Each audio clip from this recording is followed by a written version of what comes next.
All right. Check 1, 2. There we are. Sorry about that, guys. My videos, unlike a lot of the other guitar players on YouTube, 99% of them are live. So you get the live experience of occasionally forgetting to turn the microphone on. Couple things. YouTuber BS stuff. There's the like and subscribe things. As Bridget Fedesi says, touch my buttons and bells. That does not sound right coming from me. So hit the like and subscribe buttons below. There's a link to my private group, my inner circle. LouLombardiRocks.com is down there. You get a bunch of cool stuff. Great group of folks that love great guitar-driven rock are all there. So check that out.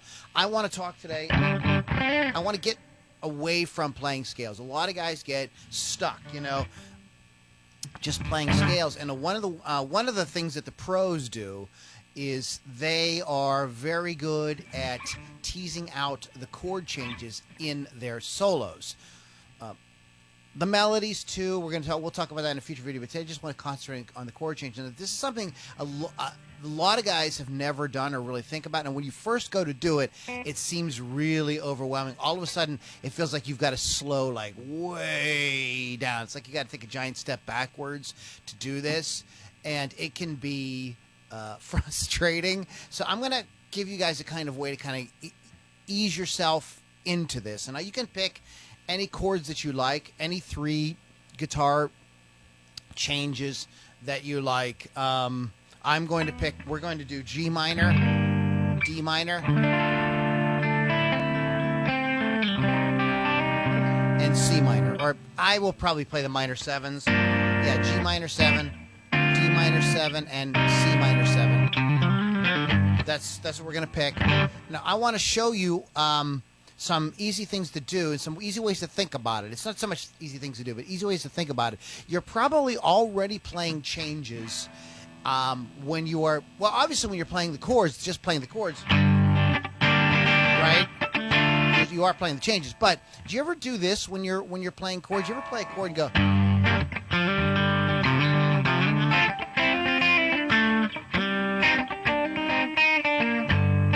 see what I did?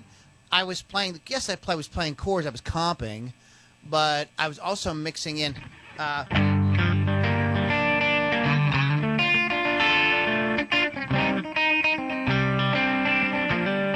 was a little busier than you would probably do in real life, but you get the idea that you're already kind of doing things like that. A lot of us are already, especially when we're playing our campfire chords.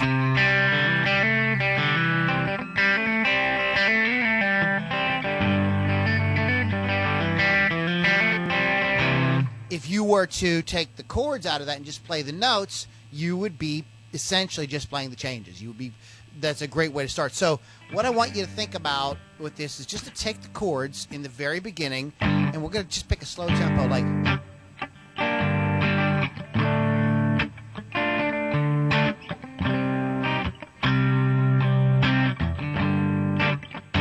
Okay, like that. Now you can record a loop like that if you'd like, but you don't have to. So what I'm going to do is I'm just going to do this without a loop, just doing it, and to kind of show you what you can do by just using the chords. You know what the shapes are, and these are just basic shapes. Now you can delve a lot deeper in the future, and we will, but just to get you started. So think of it, so consider doing something like this.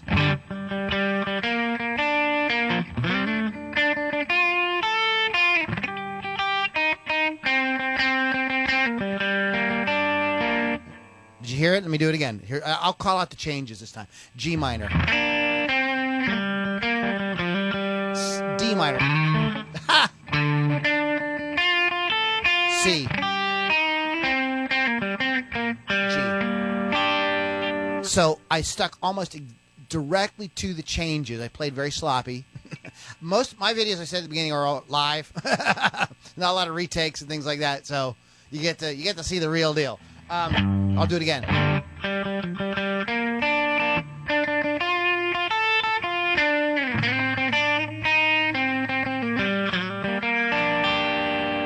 So you can just start with that, and when you get that under your fingers, you'll be able to do You'll be able to move on. You'll be able to make it more. You'll be able to not make it more complicated, but you'll be able to more seamlessly work it in to your, what you're doing with scales.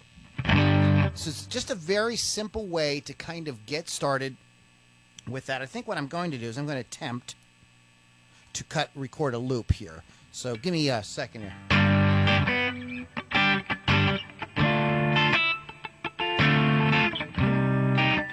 Okay, here we go. Here's what I can do. I have flip-flops on.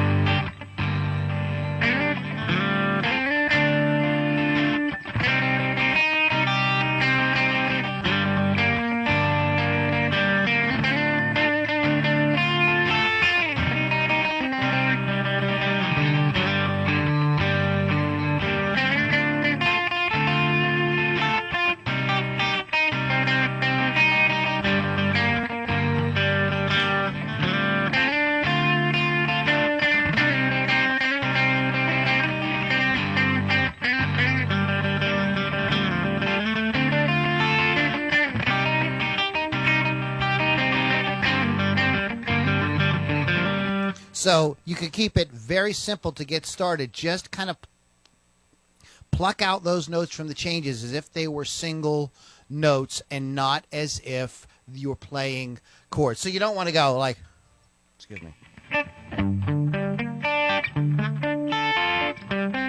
I'm not talking about playing arpeggios. I'm talking about finding those notes, getting comfortable with where they are. So then when you do mix in, so then you can mix in something a little bit more interesting once you bring back in your scales. I'm just do something with like the minor scale or the pentatonic scale.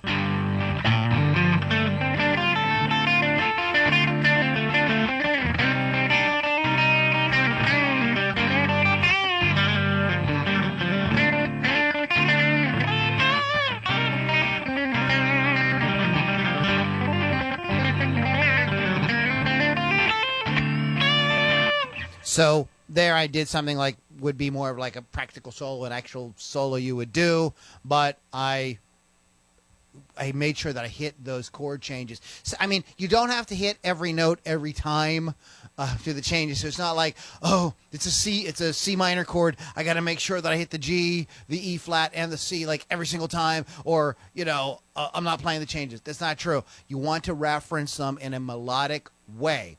So, another approach that you can do with this is just to keep things super, super simple and make up just a very simple melody, which I'm going to just do on the fly here for you guys, just using the chord changes. So here we go.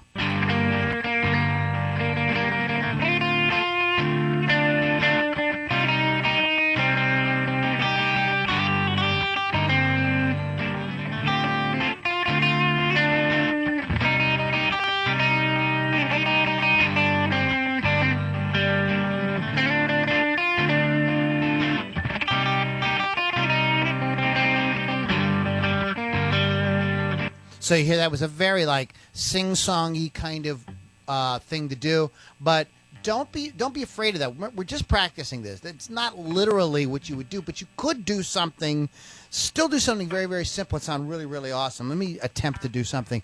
I'm just doing this off the cuff. Okay, so here we go.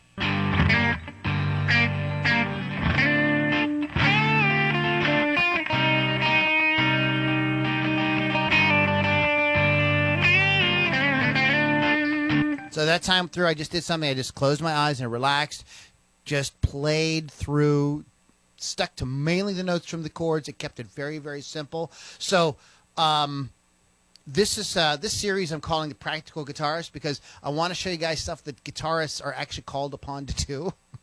A lot of my brothers in arms out there on YouTube are showing you all kind of crazy shreddy stuff, and that's awesome. Please go learn that stuff. But what I feel there's a void there for, just what do you actually do when you have to play a song? I play with a singer who does a lot of stuff like Creedence and, the Emerson, Lake and Palmer and just that sort of like acoustic rock stuff. And I have to find stuff to do to complement what he's doing, and it's not shredding. Shredding would be completely out of place, and many times it is with what you're called upon to do. Occasionally you get that spot, right, where you can, we're going to do an Aussie song or something, and you can really show what you got.